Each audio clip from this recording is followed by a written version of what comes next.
Lo que os voy a presentar aquí es una visión del tiempo que seguramente os va a chocar.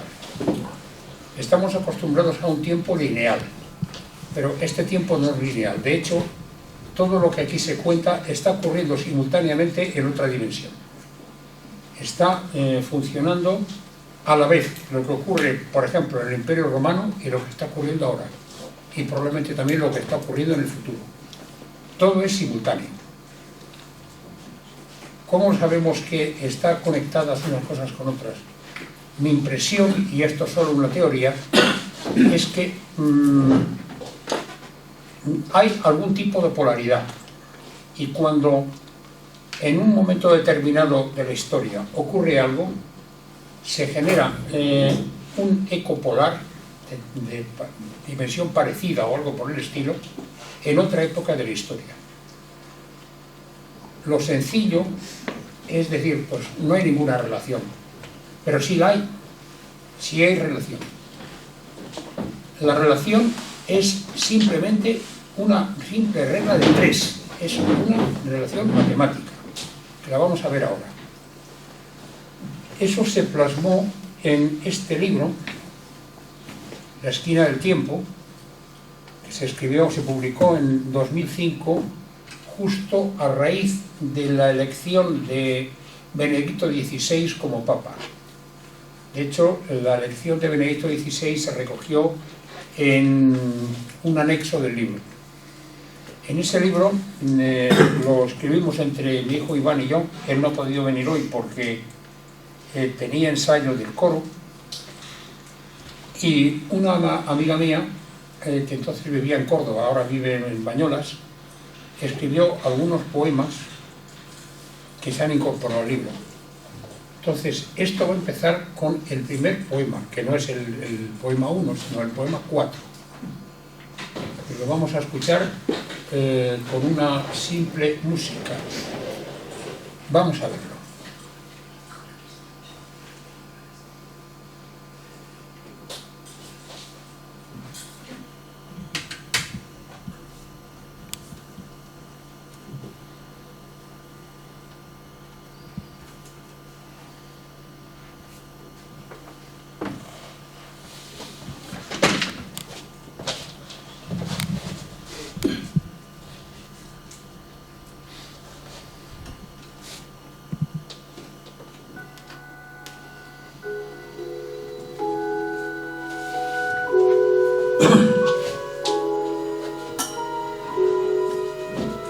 Un latido, un pulsar electrónico, un golpe percusión, un tic de tac del reloj metronómico, un yin de yang dentro de un yang de yin, un ritmo, un tambor cimbálico,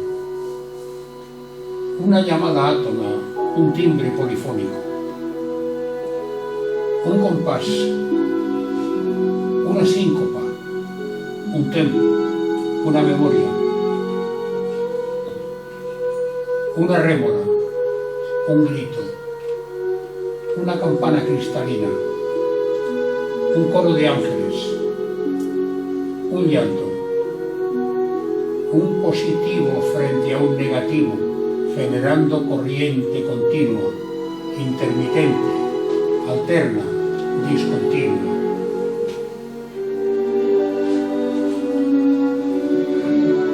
Una canción, un tono, una llamada, un túnel, una gruta, la gota de la estalactita hacia la estalagmita, una palmada, un trueno, el mar en la concha marina, un rugido, una brisa, un eco, una subida, un diapasón templando la distancia, el desajuste de las ondas sonoras.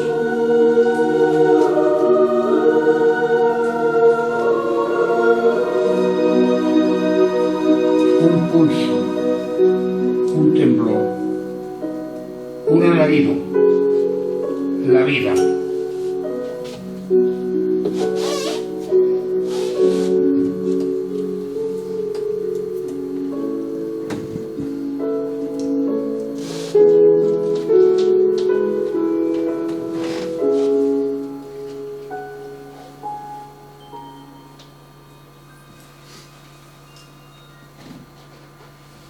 Entonces, esto que vamos a ver, yo lo he llamado la esquina del tiempo, y ahora veremos por qué. El tiempo se dobla como si doblase una esquina. Lo que vais a ver son mapas temporales recogiendo un montón de enlaces. Esto fue una creación de mi hijo, de Iván, y toda la música, que hay 5 fragmentos, incluido el que acabéis de oír, es de Danny Elfman, de la composición Family Man. El tiempo lo imaginamos como una flecha que va del pasado al futuro pasando por el presente. Eso es lo que estamos acostumbrados a ver. Pero el tiempo tal vez funcione de otra manera. Por ejemplo, así. Al llegar al presente, al cierto presente, se dobla. Se dobla y emprende una marcha en otra dirección. Esto es el cuadro de Dalí, La persistencia de la memoria. Según decía el propio Dalí, se le ocurrió esta idea contemplando como un queso camembert se derretía al sol. Ahí tenéis el resultado. También intuía algo Rudolf Steiner, que seguramente habéis oído algo de él. Este hombre era hijo del telegrafista de la estación de Wiener-Neustadt y desde niño tuvo la sensación de que el espacio no es ilimitado. Los trenes iban y al cabo de un tiempo volvían en dirección contraria. Entonces, él pensó que de la misma manera que el espacio era reversible, el tiempo también lo podía ser. Y de hecho, esa intuición él la tuvo hacia 1870 y tanto, por ahí.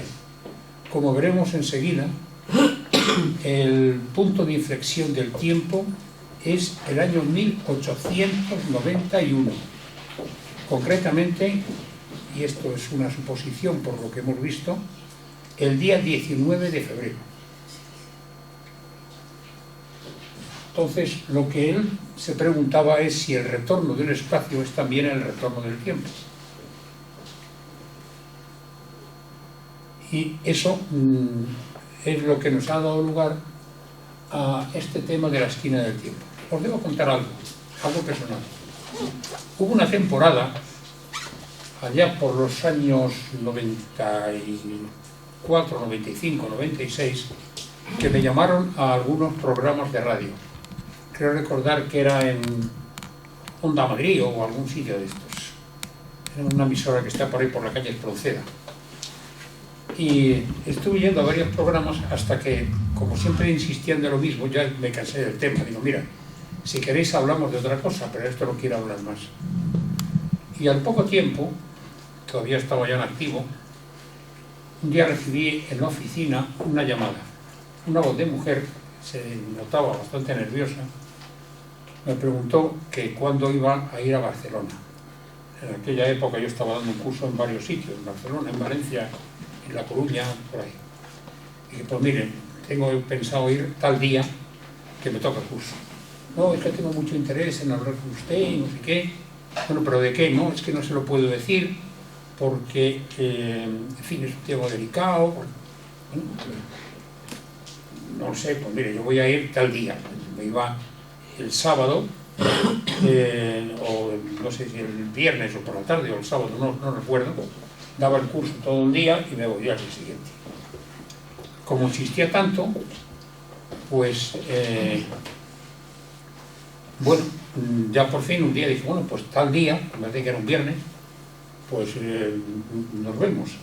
Ella regentaba una tienda en la parte alta de Barcelona que vendía artículos de artesanía muy caros, pequeñas esculturas de madera y cosas de estas. Aquella mujer, una mujer muy guapa, se veía muy nerviosa, bueno, pues, ¿qué es lo que quiere? Dice, no, pues no se lo puedo decir, hombre, y para eso me he hecho venir. Dice, no, es que es una persona que quiere hablar con usted. ¿Y por qué no está aquí? Pues no, es que no puede porque él los fines de semana se va fuera. Bueno, vamos a ver, o sea, me hace venir y resulta que yo puedo venir los fines de semana, porque el resto de la semana estoy trabajando, y me dice que este caballero, quien sea, no puede venir más que entre semana, cosa que yo no puedo hacer. No, es que es muy importante. Bueno, la próxima vez que yo venga, lo único que puedo hacer es pedir permiso en la oficina, y si me lo dan, en lugar de venir el domingo, me vengo el lunes a mediodía, y que nos veamos el lunes por la mañana. Bueno, pues vale, quedamos de acuerdo en eso, y la vez siguiente que fui, pues me encuentro con un caballero, como yo digo, con una calva a la catalana. ¿Sabéis cómo son las calvas a la catalana? O sea, que llegan hasta mitad de la cabeza y luego aquí muchos pelos rizaditos, al estilo de Eduard Punset. Yo eso lo llamo calvos a la catalana. Bueno, que un hombre muy simpático, muy sonriente, me mete en su despacho, cierra con llave, porque me acuerdo de aquí. Me dice, ¿quién te ha contado esto de la esquina del tiempo? Dice, nadie, esto lo he descubierto yo investigando y tal. Dice, pues ten cuidado. ¿Cómo? Que tengas cuidado, que es que tengo unos amigos que esto no les gusta que lo digas. Bueno, yo ya había dicho en la radio esta de Madrid que no me interesaba seguir hablando del tema, que estaba aburrido. Y pues mira, no sé si es una amenaza. No es ninguna amenaza, por favor. Es simplemente una advertencia, que es que esta gente no les gusta. Y no sé qué. Bueno, era claramente un aviso de muy cuidado. Y así la cosa quedó. Yo me figuraba que la cosa podía venir, mis suposiciones, por el lado de la masonería.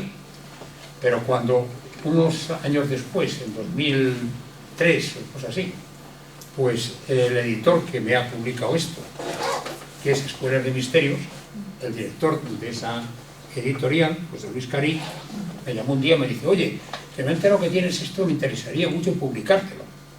Ah, pues muy bien. Y resulta que dije, pues no es de la masonería, porque este hombre es masón. Luego, no es la masonería, no sé quién es.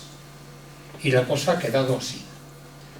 Como veremos al final, hay un programa informático que nos cuenta cosas. Ya veremos cómo funciona ese programa. Por lo pronto, vamos a ver qué es esto de la esquina del tiempo, sobre lo que me dijeron que tuviera cuidado. Vamos a ver. Esto es el retorno del espacio, el retorno del tiempo. Pues muy bien. Lo vemos la esquina del tiempo, y es un fenómeno que empieza en 1891. ¿Por qué ese año? No tengo ni idea. Pero sí hay una cierta pista. Es aproximadamente el momento en que esto empieza, el momento central del pontificado de León XIII. Ya veremos a ver qué es eso. Entonces, el esquema es este. El tiempo va adoptando esta forma como una parábola, y vemos que hay una serie de pequeños iconitos a todo alrededor, que son, perdón, se supone acontecimientos históricos de diversa naturaleza. Eso así no parece nada. El año 127 después de Cristo, ese es el reinado del emperador Adriano, y esto es el momento actual, octubre de 2013. Pero estos acontecimientos están ligados por una fórmula matemática. Observadlo bien mientras suena la música.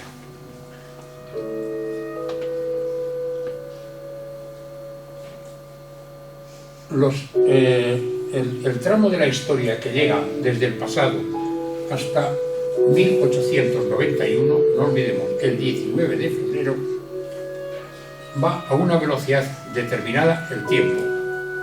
A partir de ese momento, la velocidad se multiplica. Cuando allí la velocidad era 1, aquí es 14,38, porque esa cifra es el resultado de dividir 187 entre 13. En otras palabras, cada 187 años hacia el pasado son 13 años hacia el futuro, pero además el tiempo va en dirección contraria. Es como una cinta de vídeo o de audio que se está rebobinando hacia atrás.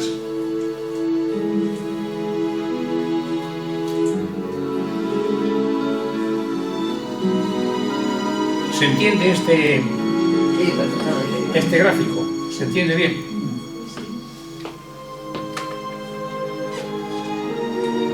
Y estas líneas verdes que unen, si os dais cuenta, iconos del mismo tipo, por ejemplo un círculo rojo con círculo rojo, el último de abajo, o una estrella azul claro con otra estrella azul claro, o una punta de flecha morada con otra punta de flecha morada, eso indica que son acontecimientos de la misma naturaleza. Ahora veremos cuáles son esos acontecimientos. No he recogido todos los que salen en el libro porque no caben en la pantalla, simplemente. Hay unos cuantos, no he recogido todos, pero ya os anticipo que en el libro hay recogidos más de 200 enlaces. Entonces, fijaos en esta fórmula de aquí abajo. Parece muy complicada y es muy sencilla. Un año moderno, el que queráis, por ejemplo, 2013, es igual a 1891,137. ¿Qué es eso, 137? Eso es el tiempo transcurrido desde que empieza el año hasta el 19 de febrero, puesto en decimales. Se coge esos días, se divide entre 365 y da 137. Pues es igual. Eso más la diferencia entre ese año menos el año antiguo, AA, y eso dividido entre 187. Y el resultado lo multiplicamos por 13 y se lo sumamos a 1891,137. Sí, a los de letras no se lo digo, pero a los de ciencia sí. Si alguien quiere hacer la cuenta, verá que nos llegamos al año 2013. Si es que el modelo 2013, llegamos al año 127 después de Cristo.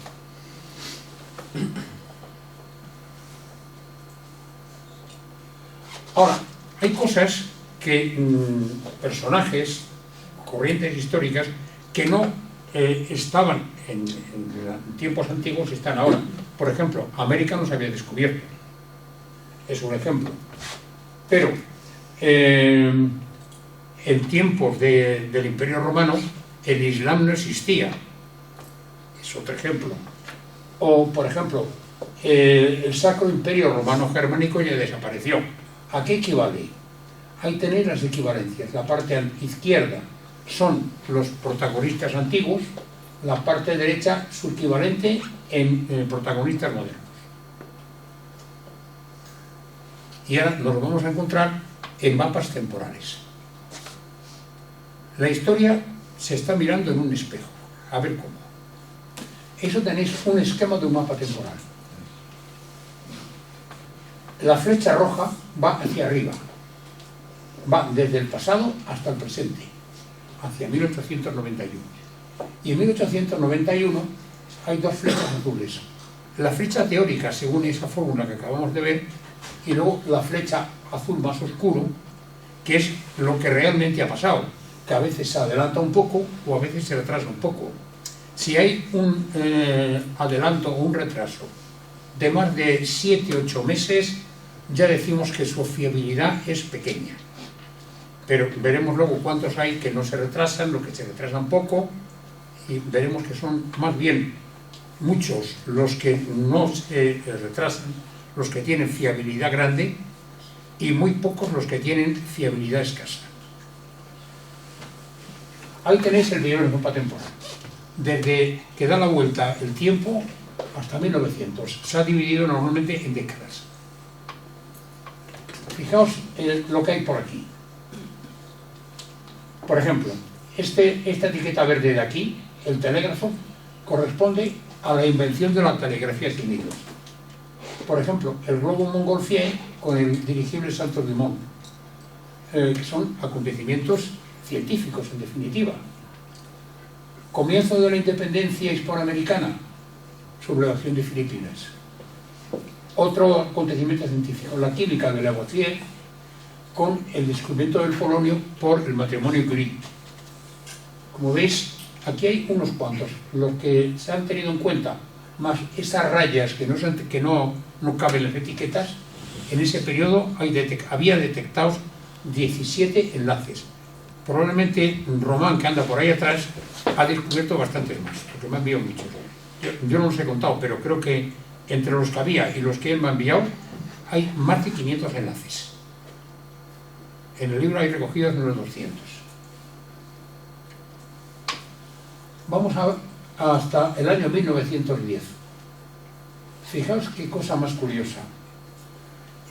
La conquista de Gibraltar por los británicos corresponde con la conquista de Port Arthur por los japoneses. Port Arthur era una fortaleza que cayó en manos de los japoneses en la guerra ruso-japonesa. ¿Qué tenemos con esas dos fortalezas que caen? Pues que son fortalezas de potencias continentales conquistadas por una potencia marítima. Por la potencia continental España, la potencia marítima Inglaterra, en el otro lado la potencia continental Rusia, la potencia marítima Japón. Por ejemplo, la sublevación de Portugal frente al gobierno español, 1640, corresponde con el asesinato del rey de Portugal, o el proceso a Galileo con la prohibición por la Iglesia del modernismo. Son algunos ejemplos que podéis ver por aquí. Simplemente cuando se publica la enciclopedia francesa tenéis ahí la aparición de la mecánica cuántica.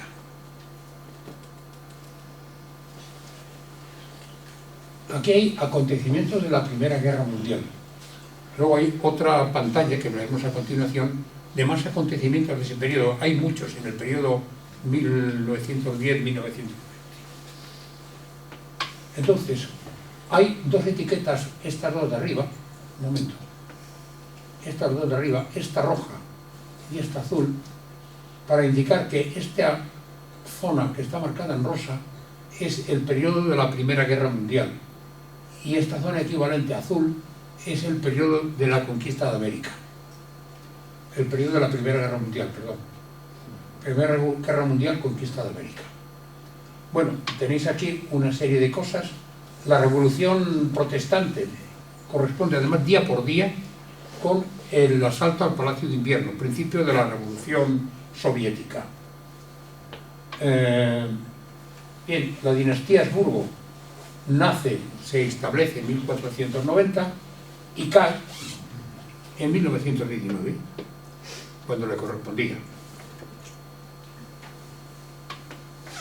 Otros acontecimientos de ese periodo, por ejemplo, fijaros qué cosa más curiosa, la Armada Invencible corresponde exactamente con el hundimiento del Titanic. Bueno, parece que una especie de karma británico, digo yo. O el fin de la conquista de México con un ataque de Pancho Villa a unas zonas fronterizas de Texas, concretamente la ciudad de Columbus, en Texas. La expulsión de los judíos de España, la declaración Balfour sobre Palestina, prometiendo un hogar nacional en Palestina a los judíos. Como veis, estamos siempre con acontecimientos del mismo tipo. Primer viaje de Colón, primer vuelo transatlántico. El año 20, los felices 20, pues ahí tenéis unas cuantas cosas más. La guerra de las dos rosas, aquí, la independencia de Irlanda.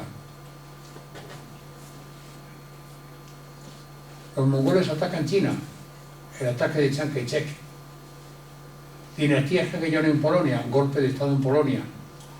Como veis, están ocurriendo cosas en diversas partes del mundo.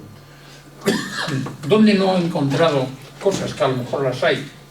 Pues no he encontrado cosas en los enlaces de este tipo en los reinos orientales de la península de la Edad Media, es decir, los reinos de Aragón, Condado de Cataluña, los reinos de Valencia y todo eso, hasta que se produce la unificación. Y otro lugar donde no he encontrado nada es en la India. Tampoco no he encontrado nada, por razón obvia de que no hay documentación escrita ni existía intención de conseguirla en Australia, porque allí lo único que había eran unos señores que andaban cazando y demás. Esto es importante. Se inventa la contabilidad en 1340, según de la Bolsa de Nueva York, comienzo de la Gran Depresión. Otra, invención de la letra de cambio, Convenio de Ginebra sobre unificación de la letra de cambio. Todo esto está ligado por fórmulas matemáticas. El que lo quiera comprobar, pues ahí tiene el libro para comprobarlo. Llegamos a la década de los 30, la Guerra Civil Española y el principio de la Segunda Guerra Mundial. Fijaos que hay acontecimientos de la Reconquista que corresponden con campañas militares durante la Segunda Guerra Mundial. Y para mí una importante es esta: Batalla de las Navas de Tolosa, Batalla del Ebro. ¿Cómo se libró la Batalla de las Navas de Tolosa? Hay una coalición de reinos cristianos que era Aragón, Navarra, Castilla y Portugal.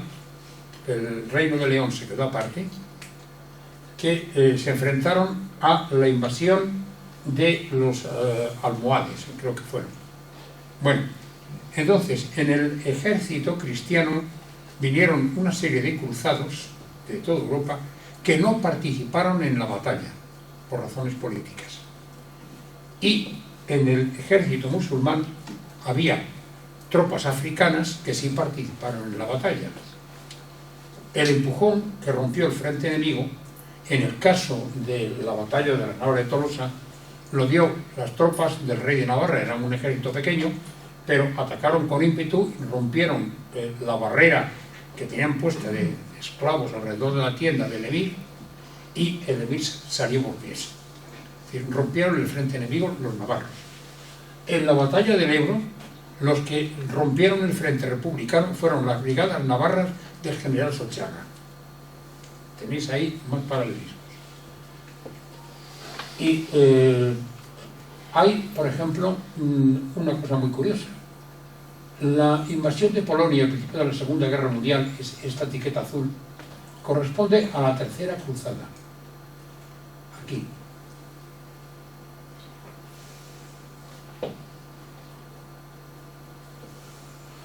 Vamos a los años 40.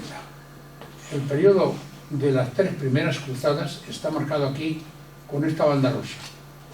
El periodo de la Segunda Guerra Mundial está marcado con esta banda verde, que se ve muy poco, al lado del azul, ¿lo veis? Pero hay muchísimos acontecimientos que no han marcado la etiqueta. Por ejemplo, cuando Federico Barbarroja acomete el norte de Italia, los alemanes acometen a Rusia con la Operación Barbarroja, que le dan el mismo nombre del emperador alemán. Por ejemplo, la guerra del imperio con los normandos, desembarco en Normandía. ¿Veis? Ahí empieza a haber más cosas. Cuando el Cisma de Oriente se forma, constitución de la OTAN, que es una ruptura respecto a la alianza con la Unión Soviética.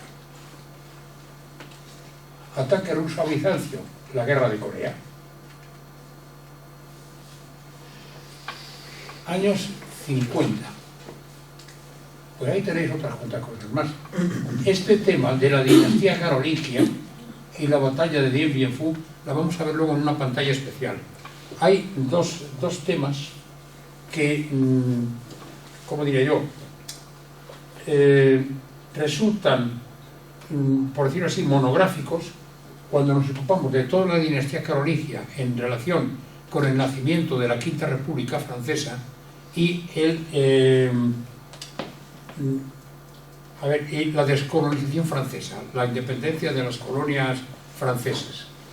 Y la otra es la democracia en España en relación con el reino visigodo. La vamos a ver enseguida. En los años 60 pues seguimos teniendo cosas. Por ejemplo, el tratado entre Francia y Bizancio, y Francia abandona la estructura militar de la OTAN. Roncesvalles, que fue una derrota de Carlomagno frente al mayo del 68 francés. El nacimiento de Carlomagno con la muerte de Gaulle. Como veis, hay ahí más paralelismos. Simplemente quiero que veáis que hay muchas etiquetas. Quiero pasar deprisa por no aburriros, porque hay temas que lo que nos interesa saber es por qué. Y vamos a intentar conseguir una explicación, a ver si nos vale. Vamos a ver. Cuando el primer emir de España se corresponde con esto, es cuando Franco nombra a Carrero Blanco presidente del gobierno.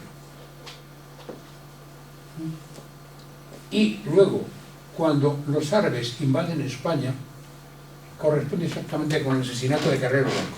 ¿Por qué esa relación?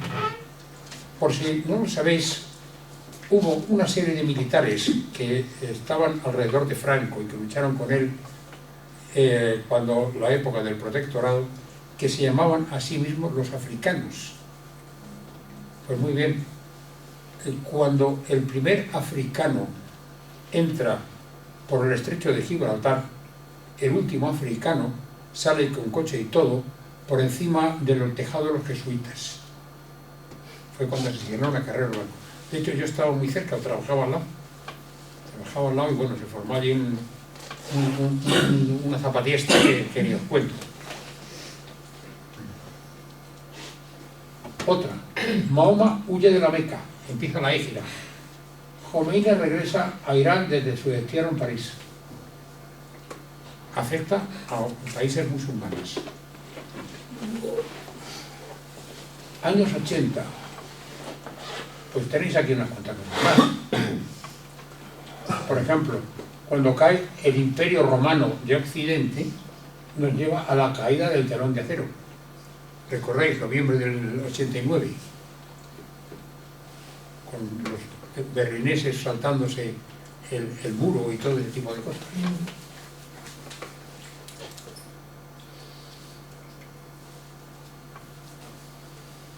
Hasta el 2000, pues hay varias cosas. Por ejemplo, las elecciones presidenciales del 2000, que dieron la presidencia a George Bush, hijo, pues hay quien dice que como el hermano de Bush era el gobernador de Florida, ahí hubo sus más y sus menos, o sea, Trump. Entonces, eso corresponde a la batalla de Puente Milvio, en el que Constantino derrotó al que era el legítimo heredero de Diocleciano, Magencio. Bueno, hay también otro paralelismo por ese lado.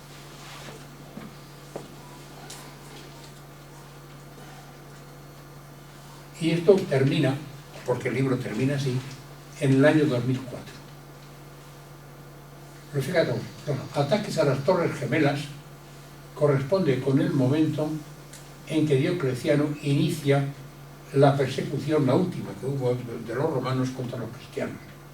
¿Por qué? Porque en ese momento es cuando termina la persecución a los cristianos y justo cuando empieza el conflicto con el Islam. El decreto de Máximo de Diocleciano, que es aquí, esto, que era para fijar precios, una reforma monetaria, la tenéis justamente con la circulación del euro. Y la Segunda Guerra de Irak nos lleva a la guerra de Roma contra Persia y la conquista de Palmiro por Aureliano. Bueno, en total, de lo que hay recogido por este sistema, son 198 enlaces. Hay más por otro lado. Primero vamos a ocuparnos de la Guerra Fría. Algunos son muy jóvenes y no lo recuerdan, otros sí se acordarán. La Guerra Fría que hubo entre Estados Unidos y la Unión Soviética. En la Edad Media hubo otra Guerra Fría entre el Imperio Romano Germánico y el Imperio Bizantino. Hay un gran paralelismo entre ambas guerras frías. No hubo batallas, pero hubo durante tiempo hostilidad. Ahí tenéis la Guerra Fría antigua, el Imperio Bizantino, el Imperio Romano Germánico y el centro del conflicto, que era la ciudad de Roma. Cambia a la época moderna, entonces se desplazan los ejes. En la ciudad del centro del conflicto ya no es Roma, sino Berlín. Y la confrontación del Imperio Germánico con el Imperio Bizantino. Los Estados Unidos con la Unión Soviética. Esta es la línea de confrontación, la diagonal. Los de abajo son imperios comerciales, los de arriba imperios militares. Ahí tenéis la Guerra Fría moderna con el centro en Berlín. Y fijaros en una cosa. La Guerra Fría antigua tenía unos mares alrededor del Imperio Bizantino, que eran el Jónico y el Egeo. Estados Unidos, también imperio comercial, pues tenía el Golfo de México y el Mar Caribe, también dos mares pequeños. Ahí tenéis un poco resumen de lo que hubo.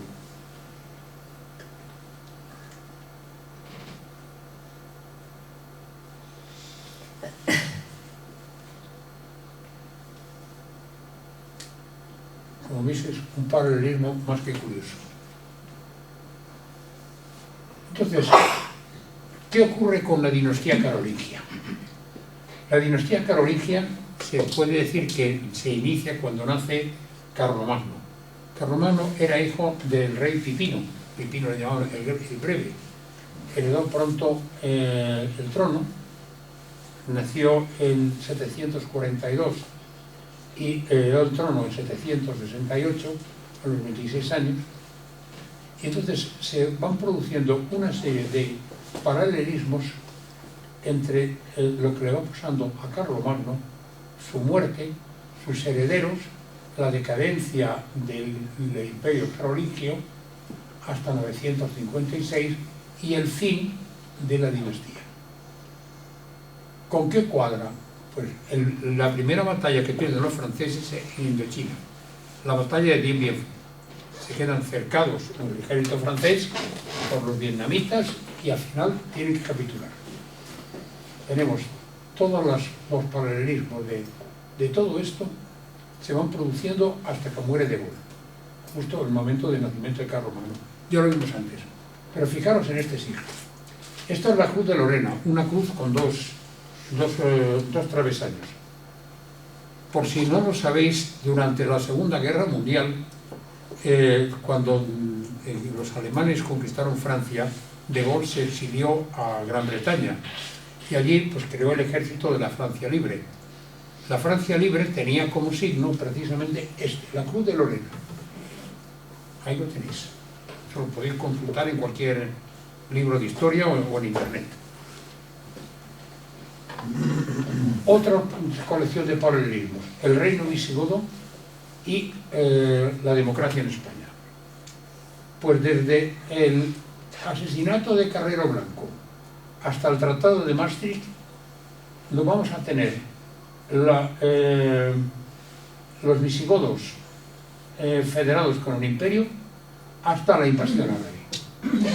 Y siempre hay aquí una serie de hechos conectados.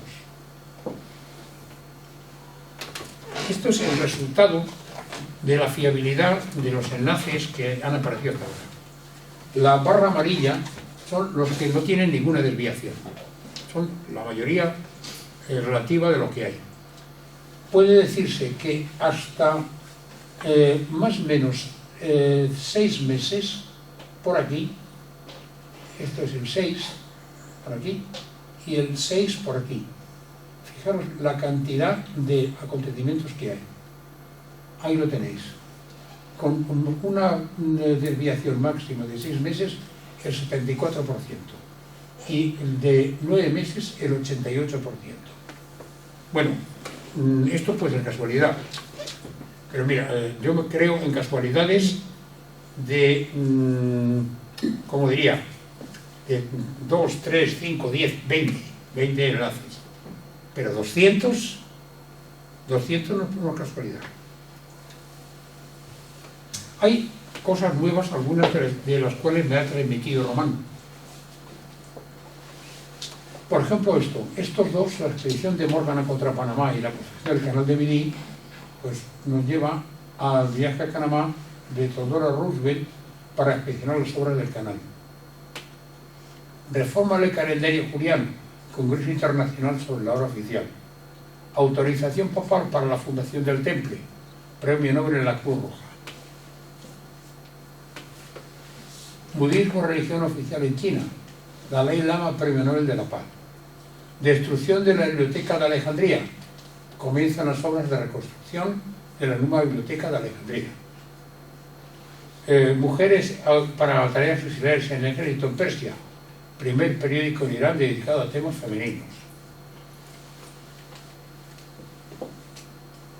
Por ejemplo, Julio Maesa, que era la que más mandó en Roma, la tenéis ahí, abuela del emperador Heliogábalo, siguió mandando cuando el último de los severos, Alejandro Severo, que era un chico joven que reinó poco, el poder en la sombra lo tenía ella. Narcisa Alessandro, primera mujer que preside el Congreso de los Estados Unidos. La construcción del Globe Teatro en Londres, donde se presentaban las obras de Shakespeare. Construcción de los primeros estudios cinematográficos en Hollywood. Esta es un enlace exacto. Ahí tenéis más. Esto recientemente, me lo envió un Román hace poco. En una sublevación de campesinos catalanes en relación con una huelga de la CNT en 1919. El resultado fue la instalación de la jornada de 8 horas. Luego, esta la he descubierto recientemente como consecuencia de una novela que acabo de escribir, que todavía no tiene título. El emperador Adriano preside en Tarraco una asamblea de notables de las provincias de España. El referéndum que Cataluña quiere celebrar sobre la independencia. Otro. Sabéis que para el 2014 quieren hacer los escoceses un referéndum en septiembre. Concuerda con la construcción, el comienzo de la construcción del muro de Adriano. La barrera, la frontera, la muralla que separaba a Inglaterra de Escocia. Digo que es una fiabilidad media, porque si los escoceses, en lugar de esperar a septiembre, hubieran puesto el enlace en febrero, el resultado probablemente sería un sí. Pero como lo han puesto en septiembre, ya hay desviación y probablemente será un no. Estamos hablando de futuro, vamos a ver si acertamos. Y ahora, esto es un toque personal mío. Yo me puse a estudiar árabe en el Instituto Egipcio de Madrid en 1986 y corresponde exactamente al momento de la aparición de la escritura árabe moderna. Lo cual me hace sospechar que esto afecta no solo a acontecimientos generales, sino que hay algo de acontecimientos personales, al menos acontecimientos que le podemos dar cierta importancia. Entonces, si comparamos Roma y China, pues hay un paralelismo también entre Roma y China desde vamos a decir, el apogeo de Roma hasta que Roma entra en decadencia con los 30 tiranos. Desde la dinastía Han, que implanta en China una gran prosperidad cultural y demás, hasta que se viene abajo por lo que se vienen abajo los imperios, por exceso de impuestos. La gente se subleva y mandan a los emperadores chinos a hacer guerras. Y aquí tenéis con la flecha roja los equivalentes actuales. Ahora andamos por aquí, por esta altura. Esto parece ser que es lo que podría ser para el futuro inmediato. Unos Estados Unidos de futuro sombrío y una China de un desarrollo espectacular. Lo que cabe plantearse es si las guerras del futuro van a ser así o van a ser así. Bueno, a mí me gusta más la segunda solución, pero esto nunca se sabe. Bueno, hay una cosa que a mí me llamó la atención. En el transcurso de una semana, en el año 1891, hay 3 acontecimientos que tienen lugar en Vladivostok, en Roma y en New Orleans, en Estados Unidos. Invención del kinetoscopio, el antecedente del cine actual. La encíclica Rerum Novarum, de la que nos ocuparemos ahora, de las cosas nuevas significa eso, y el principio de la construcción del transiberiano. ¿Esto qué nos indica? Que el transiberiano, al empezar a construirse, fijaros lo que es desde aquí hasta aquí. Ocupa toda esta extensión, hasta más o menos por aquí. Ahí está Moscú. Entonces, esta construcción del transiberiano lo que inicia de alguna manera es la era de las grandes comunicaciones. En New Orleans, la primera demostración del kinetoscopio, la civilización de la imagen, empieza ahí. En Roma, de las cosas nuevas, define lo que es la época moderna, la Rerum Novarum, de las cosas nuevas. Entonces hay unos ciclos que parece que confirman lo que es la esquina de aquí, que es el desarrollo socioeconómico de Occidente, la historia de España desde mediados del siglo XIV, cuando empieza a reinar la dinastía trastámara en Castilla, y sobre todo el papado y las profecías de Malaquías. Sobre todo esto del papado vamos a encontrar cosas muy curiosas y le vamos a dedicar un gran espacio. Primero, Occidente, el desarrollo socioeconómico. Fijaos, en la Baja Edad Media, la moda femenina recargada, Renacimiento hasta 1800.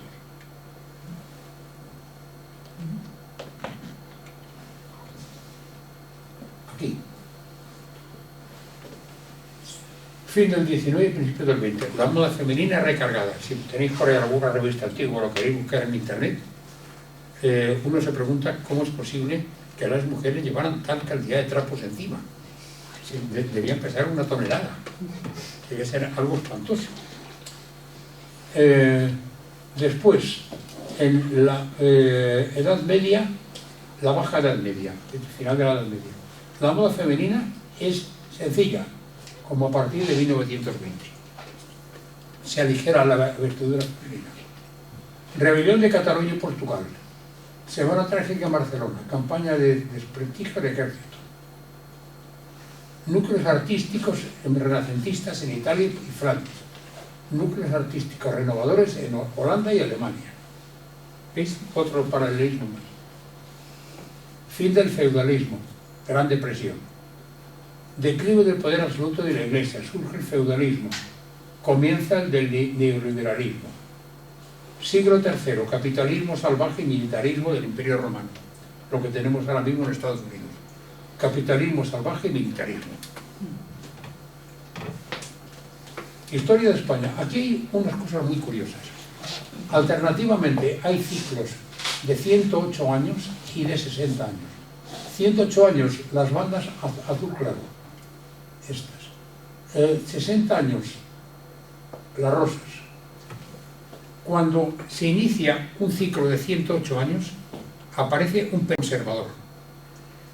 Pero hay 2 acontecimientos hacia la mitad, por ejemplo, podría ser 1830 y 1872 aproximadamente, que anticipan lo que va a ser el siguiente periodo de no conservador sino revolucionario. Fijaos, cuando termina este periodo, cuando se produce un enfrentamiento entre Isabel de Castilla y Enrique IV, ¿cómo estaba el reino de Castilla? ¿Cómo estaban los reinos de España? Daba todo Dios a la greña, todos peleados con todos. Ocurre algo que 60 años después esto se ha transformado en un imperio mundial. fijaos lo que digo, mundial. Pero en 1532 Carlos I tiene que envainársela, por decirlo así.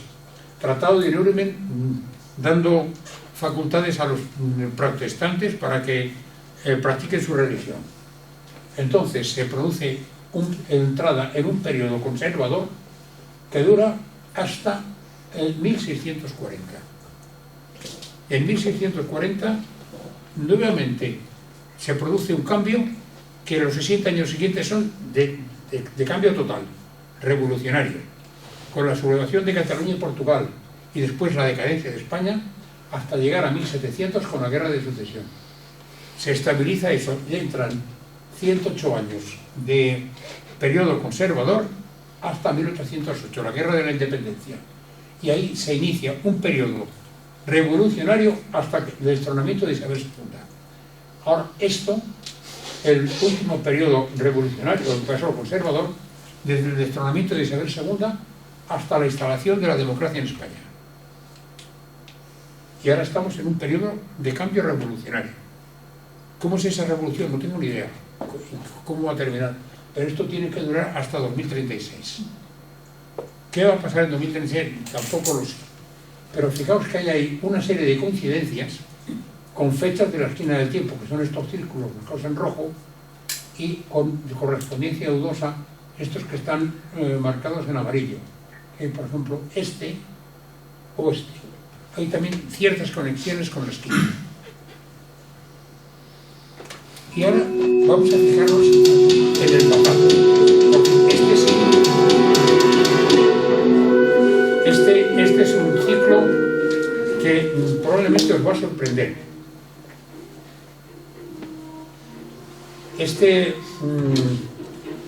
No sé si conocéis lo de las profecías de San Malaquías.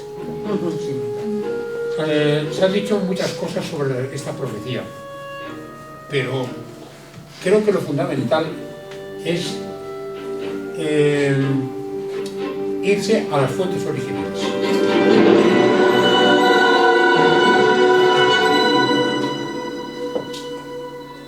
La profecía de Malaquías parece que andaba circulando en el siglo XVI, aunque según dicen procedía del año 1143. Sin embargo, la primera edición es de 1595. Por tanto, todo lo anterior a 1595 podría considerarse como la quiniela de los lunes, que todo el mundo la acierta. Todo el mundo atina esa quiniela. Pero a partir de 1595, todo lo que viene después es futuro. ¿Estaréis de acuerdo conmigo? Muy bien, vamos a ver este hecho. Ahí tenéis un facsímil de la primera edición de esta profecía. Es en esta línea amarilla, el momento de la publicación. Es en una obra de un benedictino belga, Arnaud de Vion, que se llama algo así como Lignum Vitae Decus Ecclesiae, o sea, algo así como árbol de la vida y ornamento de la iglesia, contando todas las hazañas de la orden benedictina. Entonces se conservan 3 ejemplares de esta obra intactos. Uno está en el Vaticano, en la Biblioteca Vaticana, otro en el Nacional de París y otro en la Real de Bruselas. O sea, los 3 ejemplares que existen. Y esto es un facsímil que el autor, Juan Manuel Igartua, pues obtuvo de ahí. O sea, es una copia del original. Hay una flecha hacia azul marcando el momento de la esquina del tiempo. Desde 1595 hasta 1730, que es cuando empieza la primera, el último ciclo de los papas, todo esto son papas que desde el momento de la publicación es futuro. Pero hay uno que es Lumen in Cielo, que aquí es el momento en que se publica, se produce la esquina del tiempo, es en 1891. Este es el lema de León XIII. Vamos a verlo de más cerca. Ahí lo tenéis. La línea amarilla indica el momento de la publicación, 1595. Todos estos son papas que han venido después. Aquí empieza la serie final. Y esta serie final ya veremos que incluye 2 antipapas. Llamo también la atención sobre otra cosa, sobre la alineación de los 2 últimos lemas, que son los 2 lemas largos. ¿Ves? Esto que se mete un poquito a la segunda línea es lo que se llama alineación francesa, que se mete un poquito respecto a la primera. Entonces, esto es un lema y este es otro lema. No están unidos, por tanto. Hay autores que dicen que sí, que están unidos. No, son 2 lemas diferentes. Como veis, el último es muy largo, Petrus, Romanus, etc. Y el anterior tiene ahí 3 extrañas letras, S, R, E, que tampoco de momento sabemos lo que son. Muy bien, pues vamos a ver lo que está aquí. Este es el escudo del Papa León XIII. Tiene su lema, luz en el cielo, luz in cielo, luz en el cielo. Y dicen, es que este lema es porque tiene un cometa aquí. ¿Lo veis? Yo digo que no, porque hay otros papas que tienen estrellas, lunas, soles o cometas, además de este. ¿Por qué este sí y los otros no?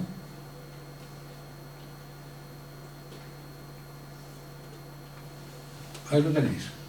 En los lemas se menciona la luz 2 veces, la luna 3 veces, el astro 2 veces, el sol 2 y el cielo 2. Hay 13 escudos con estrellas, 4 con lunas, 2 con cometas y 2 con sol. ¿Por qué León XIII es sí y los demás papas no? Eso es como intentar buscarle 5 pies al gato. Yo creo que tiene otro significado. La luz en el cielo es precisamente la señal, porque como os dije, en el centro del pontificado de León XIII se produce el principio de la esquina del tiempo, justo en el puro centro. Esto es una foto que he hecho de un trabajo en el que puse los 113 lemas con unas que podemos llamar conexiones semánticas. Veréis que hay 3 tipos de líneas negras, que es, por ejemplo, esta, unas de color anaranjado y otras color azul. Las líneas negras indican conexiones verdaderamente semánticas. O sea, si un lema tiene, por ejemplo, una relación con los árboles, como por caso, si hay otros lemas que hablen de árboles, están conectados con este. Pero si es, por ejemplo, otro lema como que habla de la luna, todo lo que tenga luna está también conectado con lo que tenga luna. ¿Veis el sistema? Luego, los azules indican otra cosa, algo que descubrió Igartua, el jesuita que escribió el mejor libro sobre esta profecía. Él descubrió que hay unos papas que, según su número de orden, en total 113, cuando ese número de orden se multiplica por el número áureo, que es 0,618, llevan a otro lema más bajo con el mismo sentido. Pero es que él lo hace hacia el pasado. Digo, hacia el futuro también funciona. Por ejemplo, Clemente VII, no recuerdo el lema que es, pero sé que está conectado con Pío XII. Durante el pontificado de Clemente VII se produce el saco de Roma. Tropas alemanas saquean Roma, entran en Roma y la saquean. Entonces, eso corresponde exactamente con Pío XII, donde también entran tropas alemanas en Roma. Entonces, esos son los significados de las líneas azules. Las líneas naranjas empiezan aquí, en el 92, y van siguiendo el orden 92, 93, 94, hasta el 113, que es el último. ¿Por qué eso? ¿Por qué esa serie? Porque esa serie, desde el 92 hasta el 113, corresponde exactamente, o se relaciona con, y ahora veremos cómo, con los arcanos mayores del tarot. Y hay muchísimas conexiones. Lo vamos a ver inmediatamente. Todas estas conexiones que hemos visto en esta tabla, hay tres papas que tienen muchas conexiones, que son Benedicto XIV, León XIII y Benedicto XVI. El Benedicto XVI es el último de la profecía. Bueno, las conexiones de Benedicto XIV se refieren al campo y a los animales, las de León XIII al cielo y los cuerpos celestes, y las de Benedicto XVI a que tiene muchas palabras en el lema y entonces tiene muchas relaciones, simplemente. Pero estos son los tres papas fundamentales de la profecía. Ahora vamos a ver conexiones con el tarot. El primero, Benedicto XIV. El primer papa que nombra mujeres para cátedras universitarias. Se relaciona con el arcano 2, la sacerdotisa. La emperatriz, Clemente XIII. Ahí tenéis un escudito con un águila, escudito amarillo con águila negra, escudito amarillo con águila negra. Esto va siguiendo la secuencia del tarot de Rider, que pone la justicia en el número 8. Ahí tenéis, por ejemplo, el escudo de Pío VIII, que es este con el león rampante y una pequeña torre, y la fuerza que ocupa en el tarot de Rider también el número 8, con un león. Aquí no hay conexión con el escudo, pero sí con las circunstancias personales del Papa. Este Papa ha sido el único de la serie que pertenecía a una orden de ermitaños, la orden camaldulense, que tenía su sede en Etruria. Pues fijaros que le corresponde el ermitaño. Pío IX, Cruz de Cruce. Durante su pontificado la Iglesia pierde el poder temporal. Ahí tenéis la rueda de la fortuna, que significa precisamente un cambio, supone un cambio diferente. León XIII, la encíclica Rerum Novarum es la primera que la Iglesia habla de justicia social, la justicia. Primera Guerra Mundial, Benedicto XV. Religio de Populata. De hecho, tras la Primera Guerra Mundial se produjo la gran epidemia de gripe de la que murió el propio Papa. Mi padre me contaba, él era entonces pequeño, que la gente caía como chinches, vamos, llegaban los carros cargados de muertos al cementerio, porque se habían quedado sin ataúdes. Bueno, ahí tenéis una conexión también. Segunda Guerra Mundial. El lema de Pío XII, que él presumía mucho pastor angélico. Fijaros el pastoreando a los diablitos, un ángel caído pastoreando a diablitos. Juan XXIII, fijaros qué escudo más bonito, con una torre y todo, y aquí hay otra torre. Juan Pablo II, una hermosa cruz amarilla, y aquí otra cruz amarilla. Y Benedicto XVI. Claro, el escudo de Benedicto XVI tiene, entre otras cosas, la venera, la concha de peregrino. Que, por ejemplo, en el cuadro de Botticelli tenemos el nacimiento de Venus. Tiene el mismo significado que la mandorla, la que encontramos, por ejemplo, en San Isidoro de León o en San Clemente de Taúd en Lérida. Esta mandorla, que la encontramos también en el mundo, con los símbolos de los 4 evangelistas, tiene el significado equivalente de la venera de nacimiento y renovación. Entonces, yo digo que hay que tener en cuenta por lo menos a un par de papas del Palmar de Troya. Ahora, allí tienen el tercero. El tercero no tengo ni idea quién es ni qué pinta ahí.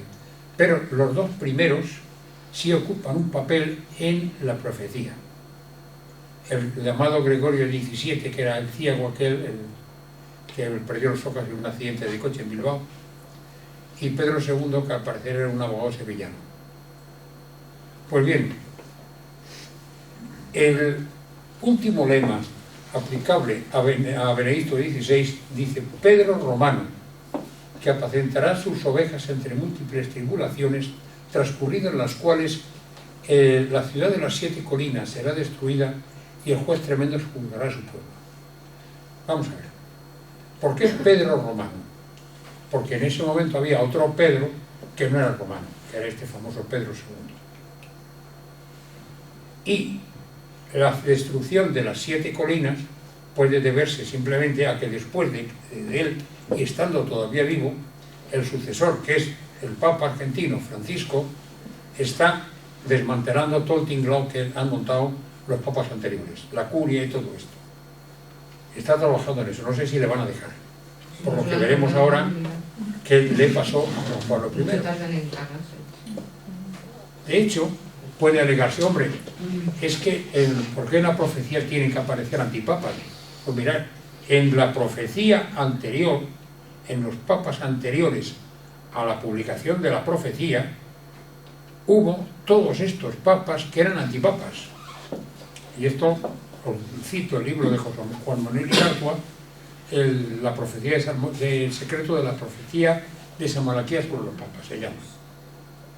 Lo tengo en casa por si alguno quiere venir y consultarlo.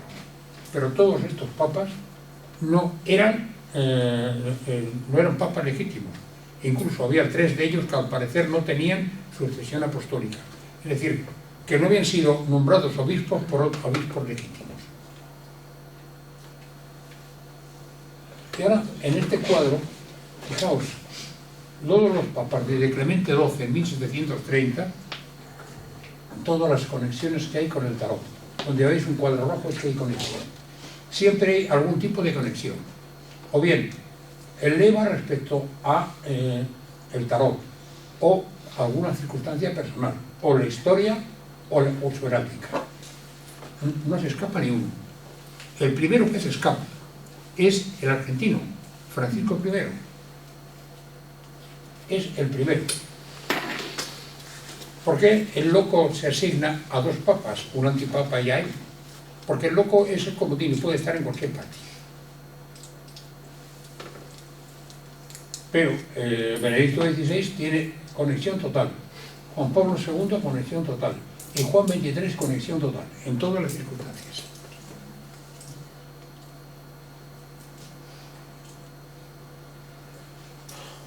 Por ejemplo, vamos a Juan Pablo I.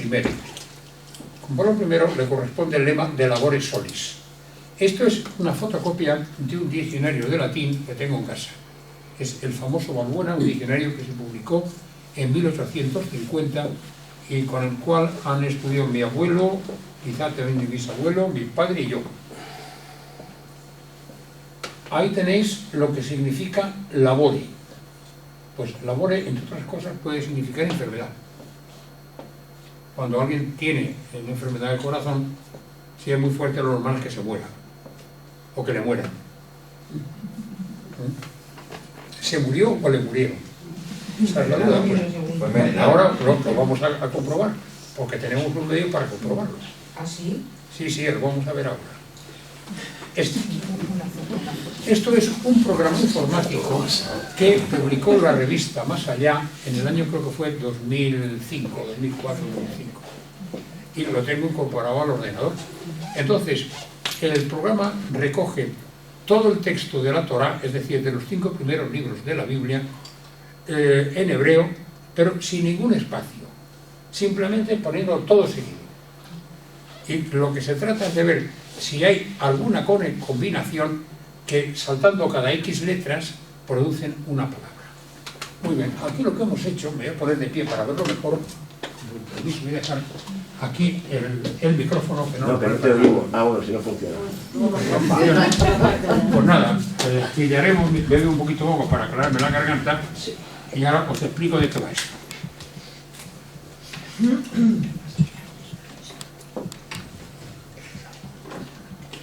Vamos a ver. Hay una banda amarilla que es esta, que es Pinah Hazman, esquina del tiempo. Pinah Hazman significa esquina del tiempo, literalmente. Entonces, arriba tenemos una serie de cosas. Juan Pablo I es Yohanan, no recuerdo cómo era en hebreo, primero, también en hebreo, que es el color morado. Aquí lo tenéis. Esto de acá. Oliva, lo tenemos por aquí. Aquí. Y naranja, que lo tenemos por ahí. Eclipse de la luz, rosa y azul, que debe andar por aquí, por algún lado. Aquí está. Y asesinato, verde. Desde aquí hasta aquí y hasta aquí.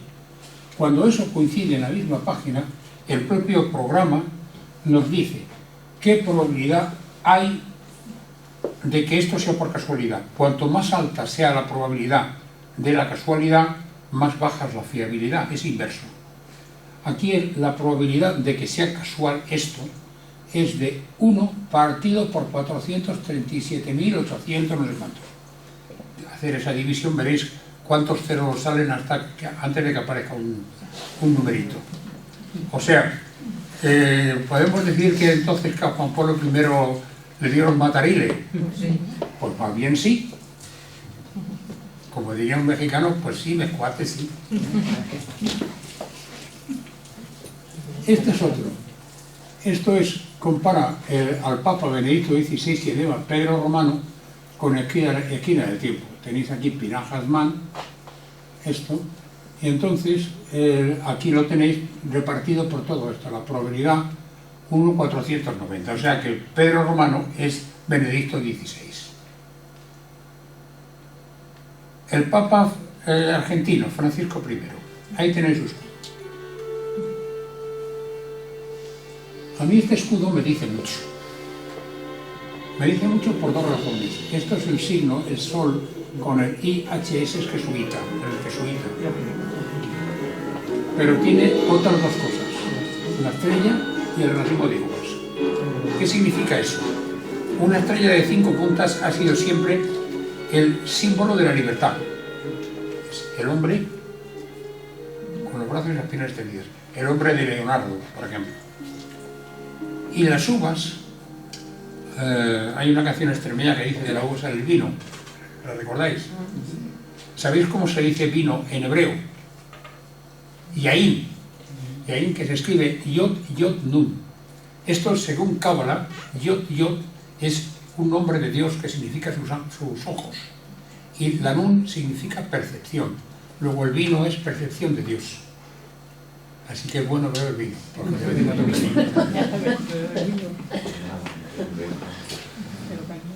Aquí tenéis otra pantalla que se me ocurrió comparar fin del tiempo con que es Ketzman, está aquí, Ketzman, con sumo pontífice Francisco, que es Cohen Gadol Tzarpatí. Francisco significa realmente francés, y francés en hebreo es Tzarpatí. Así que si juntamos fin del tiempo y sumo pontífice Francisco, pues fijaros qué probabilidad nos da. 1 dividido entre casi 1 millón. ¿Y esto del fin del tiempo qué es? También lo vamos a ver. Este ha venido a cumplirlo. Sencillamente se acabaron los cachondeos de la curia y todo esto. Aquí se puede plantear una serie de hipótesis, pero por ejemplo, esto, ¿qué puede ser? Pues puede ser, por ejemplo, en rebobinar una cinta de vídeo o de audio que nos permite ver al revés, aunque distorsionados, sonidos o imágenes. O bien, cuando alguien ha tenido una experiencia cercana a la muerte, habrá tenido esto. Su vida pasa a gran velocidad en orden inverso, recordando todos los acontecimientos fundamentales de su vida, pero rapidísimos, en cuestión de muy pocos segundos. Puede ser algo de esto. Entonces, ¿qué nos dice la Biblia? La Biblia nos habla en el libro de Daniel, Y fijaros esto que he escrito en rojo. Muchos correrán de un lado a otro y la ciencia será aumentada. ¿No describe esto precisamente lo que está pasando ahora, la época actual? Asumamos ahí en la autopista. Muchos correrán de un lado a otro, constantemente. La ciencia será aumentada. Es que no hay día que pase sin que haya inventos nuevos. Referencias. Pues Daniel o Daniel también.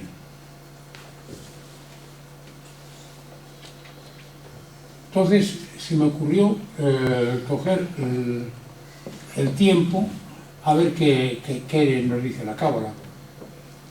Entonces, por ejemplo, el tiempo del fin en Daniel 12:4, pues está satar y purgar, destruir y purgar.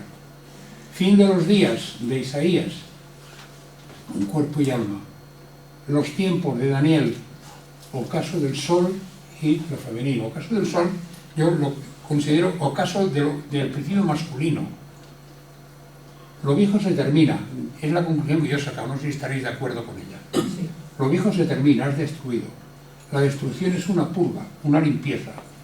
Afecta a los planos material e inmaterial. Final de la vieja era patriarcal, ocaso del sol, y aparece lo femenino. En una presentación que no está aquí, sino en la charla que daremos el 16 de noviembre, que se relaciona con la esquina del tiempo, con la crisis económica, se me ocurrió plantear en una pantalla de estas si el fin del poder, Ket Rasut, tenía algo que ver con nuestra época.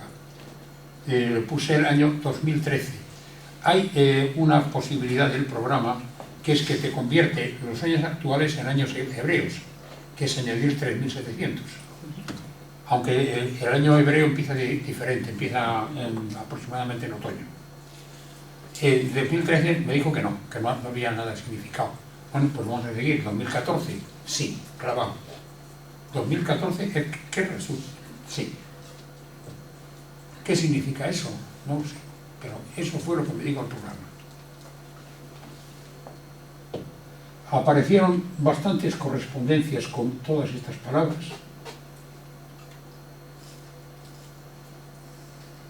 Aquí tenéis fin de los tiempos y se me ocurrió plantear una cosa. El año 5636. ¿Por qué ese año? Que equivale a final del 1915, principio del 16. Porque fue el año 1916 cuando Einstein publica su teoría de la relatividad general. En esa teoría dice, el tiempo no es una magnitud absoluta, como decía Newton. El tiempo es una dimensión de un continuo de 4 dimensiones espaciotemporales. Por lo tanto, el tiempo como entidad absoluta desaparece en ese momento.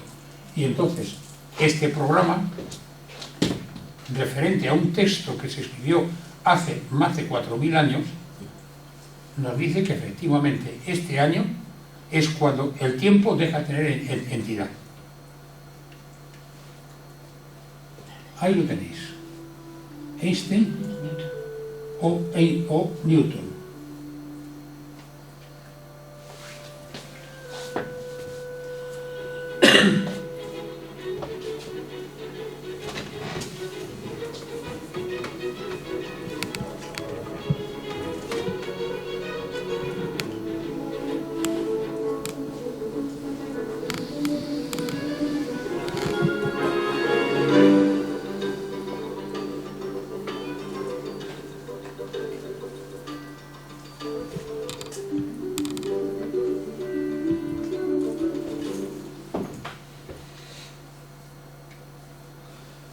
Bueno, ¿cuándo empezó esto? También se me ocurrió investigarlo en los 5 libros de la Torá, 5 libros del Pentateuco. Entonces, ni en el Génesis ni en el Deuteronomio hay nada. Pero esto parece empezar con el libro del Éxodo, gestarse en el libro del Éxodo y sobre todo estallar en el libro de Números. Y fijaos en el libro de Números qué fiabilidad altísima tiene. uno dividido entre casi 15 millones. Entonces, en ese caso me ayudé con un péndulo, porque si era libro de números, pues lo que hice fue tantos capítulos como tiene el libro de números, hice una serie de papelitos, los enrollé para que no se vieran, fue una búsqueda ciega, y con un péndulo empecé a buscar. Y finalmente, en el capítulo 17, dijo, ahí, muy bien, pues vamos a ver cuántos versículos tiene el capítulo 17. El número de versículos, preparé otros papelitos, empecé a buscar y me llegó al versículo 21. Fijaros lo que dice el versículo 21. Conforme a su respuesta han de salir y conforme a su respuesta han de entrar. Es decir, que se produce una entrada y una salida de algo que supone una sustitución. Es el momento en que Moisés sabe que va a morir y nombra como sucesor a Josué.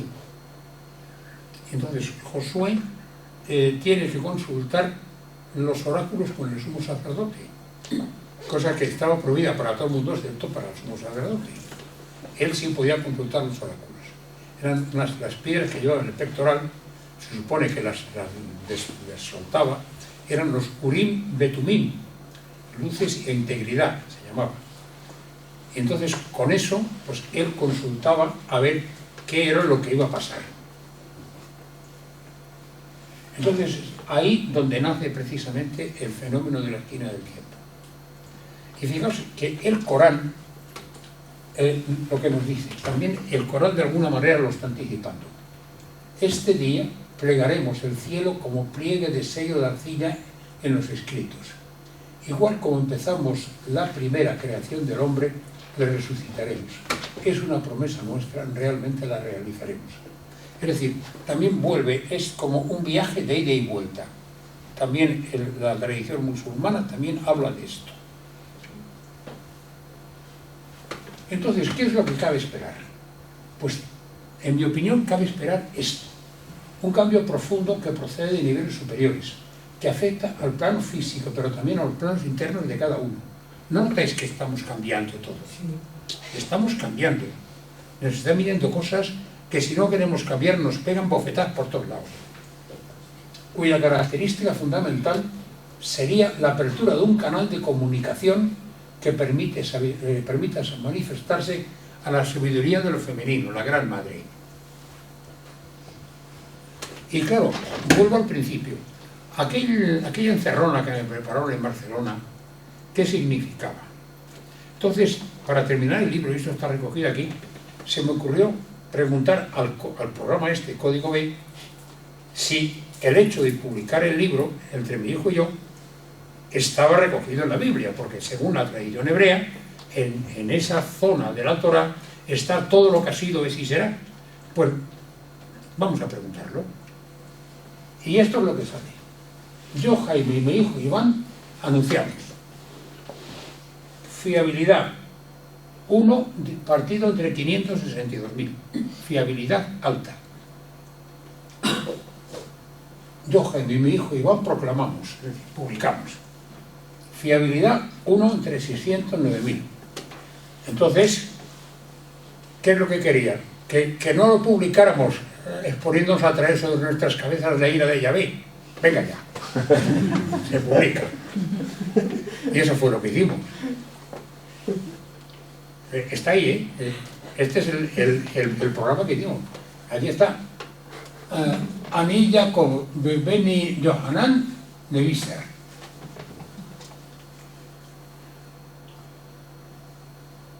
El tema, última pregunta, es ¿qué significa esto? Pues tenemos estas tres posibilidades. Solo son casualidades. ¿Creéis que son casualidades? Yo creo que no. O es una conspiración de fuerzas oscuras. A saber quién. Los vengas, que son muy malos. O bien el fin de los tiempos predicho en las Escrituras. Aunque puede ser que la segunda y la tercera sean compatibles una con otra. Vamos, fijaros en una cosa.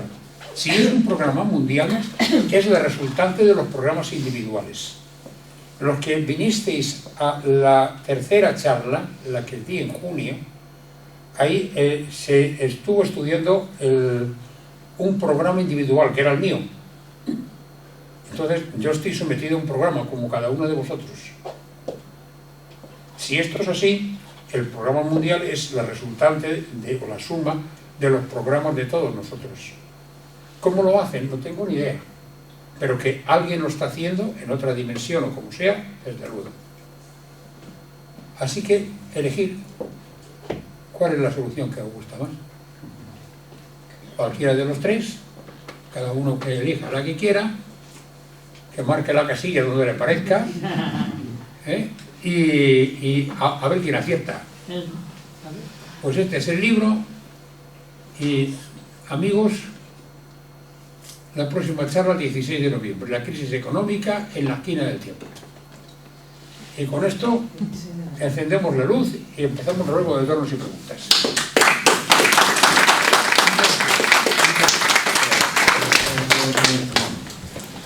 Yo tengo una pregunta. Bueno, si queréis encender también está. ¿Sí? A ver, preguntas. A ver,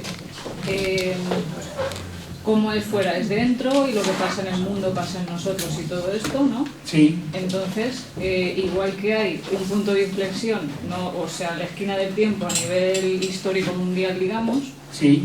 hay una esquina del tiempo de vida personal en cada uno de nosotros. Puede ser, puede ser. Yo lo que encontré exclusivamente ha sido, perdona que voy a apagar el ordenador, para...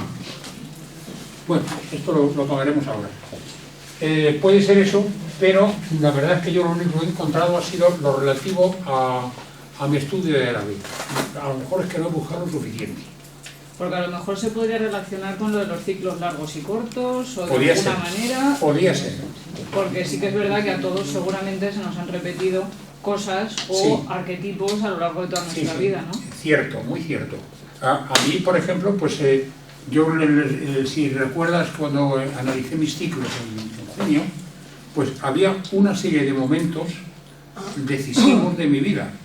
O sea, cuando empecé a estudiar árabe, por ejemplo, cuando me pasó no sé qué, cuando yo tenía 10 meses, que fue al principio de la guerra civil, me metieron en la cárcel con mi madre y mi abuela. Y era porque me tocaba entrar en la cárcel, porque afectaba al sendero 6 y al 15, que son precisamente la libertad y la cárcel. Y entonces me tocaba en ese momento, porque tenía una anticrisis, o sea, un exceso. Eso me tocó, o sea, todo eso me ha afectado. Cuando me tocaba después el siguiente tema de libertad, pues fue cuando me dijeron: niños, se acabó lo bueno al colegio. Y así sucesivamente. Y entonces fueron pasando cosas, y cada 42 meses me han pasado cosas. Y una de las últimas, o la penúltima, cuando me tuve que desprender de la Casa de Madrid. Me metí en la Casa de Madrid justo cuando tocaba. En noviembre del 99, y me vine a vivir aquí. 42 meses porque es tu ciclo, digamos. Porque es mi ciclo, es mi ciclo. Entonces, ¿cómo se insertan esos ciclos unos en otros, y el de todos en el ciclo general? No tengo ni idea. Seguro que hay alguna fórmula compleja matemática. Sospecho que esa fórmula pues puede referirse quizá a números irracionales, al número áureo, a la serie de Fibonacci o alguna cosa de estas. Pero no lo sé, no tengo suficiente conocimiento matemático para decirte: es que esto funciona así. No lo sé. Realmente no lo sé. ¿Podría ser el ciclo largo lo que estamos viendo a lo largo de la historia? Con la esquina del tiempo donde tú lo has puesto, digamos, el pico Es más que alto. no lo sé, porque a lo mejor también influye el ciclo corto. Estos ciclos de que te hablo de mí son ciclos cortos. Pero, por ejemplo, mis ciclos largos, pues que son ciclos de 30 años, me empieza a los 7 años y medio, a los 37 y medio, a los 67 y medio.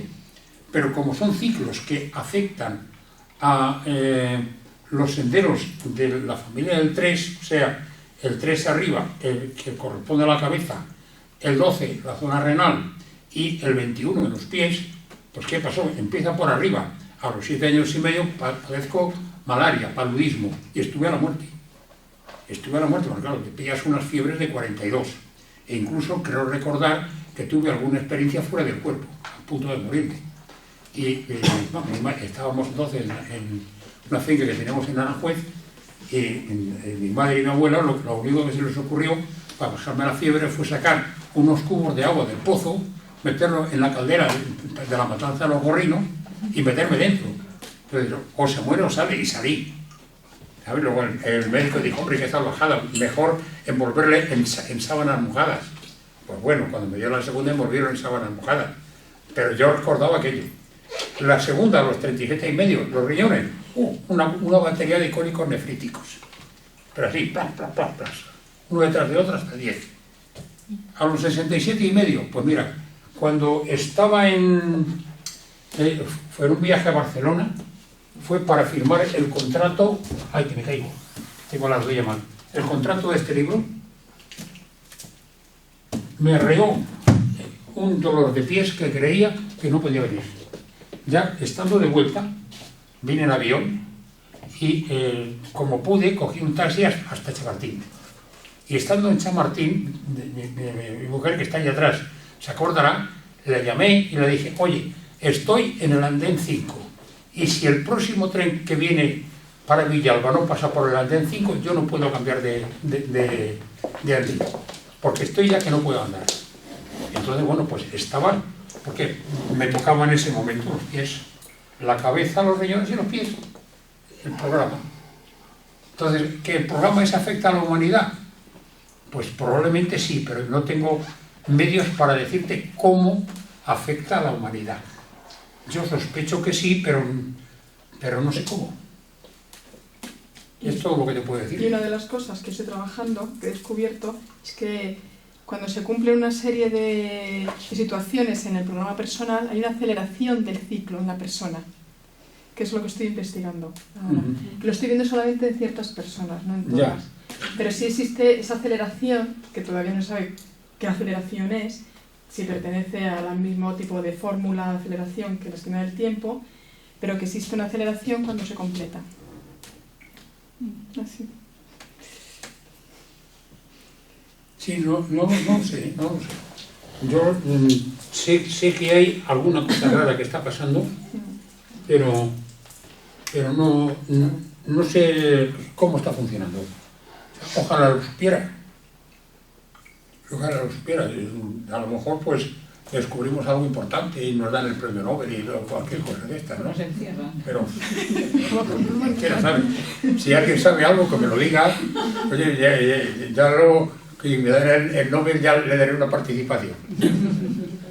Más preguntas. ¿No hay más preguntas? Pues qué bien. Yo sobre la esquina del tiempo, no, sobre cábala sí. Pregunta, a ver, si yo no lo sé. Claro, bueno, una muy fácil es cuando hacemos el árbol de cada uno. Sí. Tú lo haces solamente con el registro civil y te he oído en una conferencia que hablabas de hacerlo con el nombre que te llaman cada uno. Y hay otra alumna tuya que dice que hay que hacerlo con la parte de bautismo también. Alternativo, o sea, no es en lugar de, sino además de. Con lo cual es más trabajo. Entonces, yo la cosa de que es más trabajo, pues más bien... ¿Y en qué, o sea, cómo trabajamos con esos dos árboles que nos van a salir muy diferentes? Compara y a ver con cuál te sientes más identificado. Es que a veces dicen, pues mira, me están llamando, como me llamaban a mí en el colegio. Yo como estuve paludismo, malaria, pues me estuvieron dando unas pastillas que creo que se llamaban algo así como quinina o ATP o no sé qué, que te ponían amarillo porque te comían los glóbulos rojos. Y como tengo esta cara que Dios me ha dado, cuando me entré en el colegio, en segundo de bachillerato, dije, Roland, tú pareces chino y tal. Entonces estaban muy en el candelero las películas de estas por episodios, de que había un malo muy malo que se llamaba Fu Manchu, y con Fu Manchu me quedé hasta que terminé el bachillerato, porque yo cuando entré en el colegio pues tenía la cara amarilla. Es muy difícil, dentro de una vida te llaman de distintas maneras, Claro. Depende de en qué sitio estés, en el trabajo te llaman de una forma, tus padres de otra. Eso, la solución es que cuando tú te encuentras con un caso de estos, levantarte el árbol alternativo y ver qué pasa. Bueno, ¿este árbol me dice algo o no? ¿Este árbol me cuenta cosas o no? ¿Este árbol me responde a lo que siento o no? Porque a lo mejor pues no responde a lo que sientes. A mí me puede llamar, por ejemplo, pues qué sé yo, pues el niño de Chiclana, pero yo no tengo nada de torero. Y se me ocurre ponerme delante de un toro, ni ponerme a cantar flamenco. Pero bueno, y además yo tengo nada que ver con Chiclana. Y si me llaman algo, pues bueno, pues mire usted, pues paso olímpicamente. Porque no me siento identificado con el niño de Chiclana. ¿Comprendes? Es así. Ahora, si te sientes identificada, pues entonces a comparar. De todas maneras, cuando te dicen algo, siempre hay algo. Hay alguna cosita. ¿Comprendes? Alguna pequeña cosa de que eso tiene algo de verdad. A lo mejor no. Pero mira a ver por ahí, hurga dentro de ti, que a lo mejor hay algo. No pasa nada si lo hay. Es más información. ¿Comprendes? Entonces, cualquier información adicional es buena. Si te dice algo, es el segundo árbol, ¿quieres decir? Sí, o simplemente pues que te llaman, yo qué sé, te llaman cualquier cosa. Y dices, pues mira, me voy a hacer el árbol porque me han llamado, pues qué sé yo, Lola Flores, como por caso. Bueno, pues yo no sé, es que tú no eres Lola Flores, vale. Pero ¿y si lo fuera? Pues vamos a ver qué pasa. Que a lo mejor eso pues, te da una información adicional. Oye, pues aprovechala. A nadie la más dulce. Mira, resulta que tú creías que eran que tenías tanta información como 7 y resulta que tienes de 17. Oye, benditos a Dios. Pues más información al archivo, que cuando te haga falta ya saldrá. No te preocupes. Eso fue una cosa que aprendí cuando estaba trabajando en el sector financiero. Todos tenemos un lado oscuro, yo lo confieso. He trabajado en el sector financiero. Y bueno, yo estaba allí, y la verdad es que estar con la sensación de que estás trabajando en algo que se está cargando el planeta es una cosa horrible. Te sientes muy mal. Hasta que un día dije, bueno, esto es así, ¿por qué estás ahí? Pues debe ser por algo. Pues si estás ahí, aunque no sepas para qué, pues es que tienes algo que aprender. Pues si tienes algo que aprender, abre bien las orejas, abre bien los ojos, pon las antenas tiesas, que cuando te haga falta ya saldrá, aunque hoy no sepas para qué. Oye, santas palabras. Pues resultó que sí que tenía cosas que aprender. Aunque luego después, pues, dije, mira, pues qué tontería, pero qué útil me son ahora. O sea, ¿comprendes? O sea, esto es, yo lo comparo con la matanza de los gorrinos. Cuando matas un gorrino, se aprovecha todo. Se aprovecha todo. Entonces, lo aprovecharon con inteligencia. O sea, tú, por ejemplo, las pezuñas no valen para hacer morcillas, pero las puedes utilizar, por ejemplo, para hacer cachas para navajas, que las morcillas las hacen muy bien.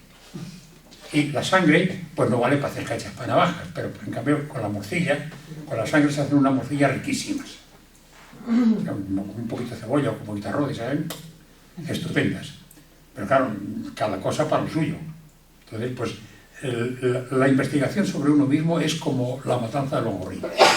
Se aprovecha todo. Ahora, hay que aprovecharlo con inteligencia. Todo vale. O sea, no hay que desperdiciar nada. Más preguntas. ¿Hay más preguntas? ¿Nos vamos? Pues vámonos.